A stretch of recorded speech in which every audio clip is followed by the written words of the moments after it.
जय जय श्री राधे कृष्ण मित्रों, चलिए वीडियो को चलते हैं। हर मनुष्य के मोक्ष की प्राप्ति के लिए ज्ञान और कर्म बेहद महत्वपूर्ण माना जाता है। इसी के साथ भगवान की भक्ति भी जरूरी होती है, लेकिन बिना कर्म, ज्ञान और भक्ति के पूजा सिद्ध नहीं मानी जाती है। पूजा पाठ करना बहुत ही सुंदर और पवित्र भाव माना जाता है। इससे व्यक्ति के ऊपर ईश्वर की कृपा बनी रहती है और आंतरिक शांति भी मिलती है।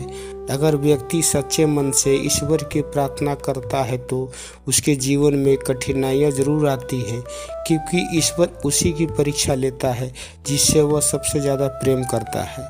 पूजा पाठ एक कर्म माना जाता है जिसका समुचित फल व्यक्ति को समय के अनुसार मिलता है।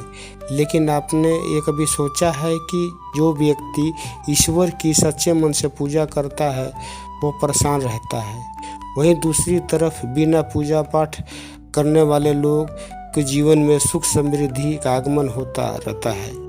आखिर ऐसा क्यों होता है, आइए इस वीडियो में हम जानते हैं। अधिक पूजा पाठ करने वाले व्यक्ति इसलिए परेशान रहता है क्योंकि ईश्वर उसी की परीक्षा लेते हैं जिससे वो सबसे अधिक प्रेम करता है। भगवान उसे हर कठिनाइयों से युक्त करना चाहते हैं ताकि उसे जीवन में कभी किसी प्रकार की परेशानियों का सामना न करना पड़े।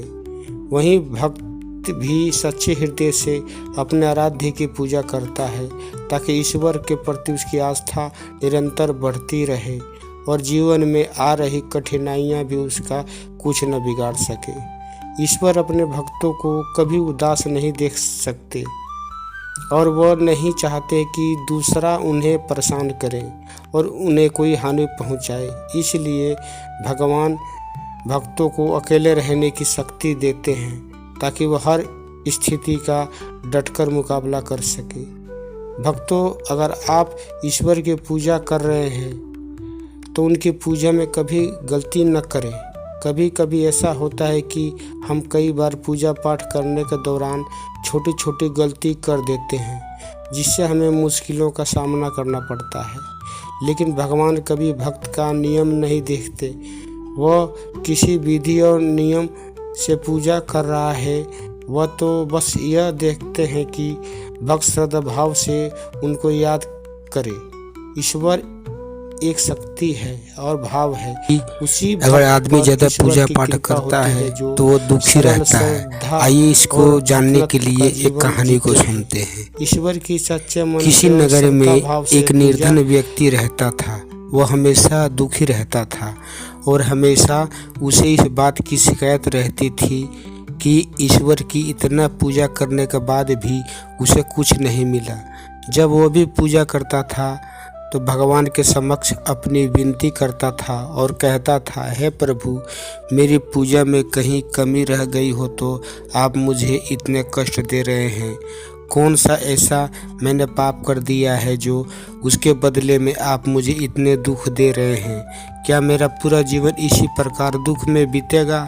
रोजाना यही बात पूजा करने के समय प्रभु के सामने कहता था और रोने लगता था। आखिर एक दिन भगवान को उस पर दया आ गई। भगवान उसके सामने आया और उससे कहा, वत्स, तुम मुझसे क्या चाहते हो? वह व्यक्ति ईश्वर से बोला, प्रभु, मैं भी दूसरों की भांति सुख और समृद्धि चाहता हूँ। अपना जीवन सुख से बिताना चाहता हूँ। यह सुनकर भगवान ने उससे कहा, वत्स, सुख और समृद्धि उसके कर्मों के अनुसार मिलती है। तुम्हें लगता है कि तुम्हारा पड़ोसी तुमसे ज़्यादा सुखी है तो मैं तुमको 2 थैले देता हूँ। एक थैले में तुम्हारे पड़ोसी की बुराई भरी हुई है और दूसरे थैले में तुम्हारे दोष भरे हुए हैं। जो थैला पड़ोसी का है उसे पीठ पर लाद लेना और कभी खोलकर न देखना। जो तुम्हारा थैला है उसे खोलकर देखते रहना। इससे तुम्हें अपना दोष और कमियों को सुधारने का मौका मिलेगा और अपने थैले को सामने की ओर लटका लो। इतना कहकर ईश्वर अंतर्ध्यान हो गए। उस व्यक्ति ने दोनों थैले उठाए और चल दिया, लेकिन उस व्यक्ति से एक भूल हो गई।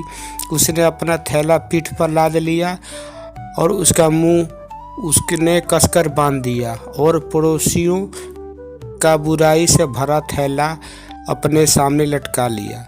वो उस थैले का मुंह बार बार खोलकर देखता रहा और दूसरों को भी दिखाता रहा। इससे जो उसने वरदान मांगे थे वो सब उल्टे हो गए। जब वरदान उल्टे हो गए तब उन्नति की जगह अवनति होने लगी। अब उसको पहले से ज़्यादा दुख मिलने लगे।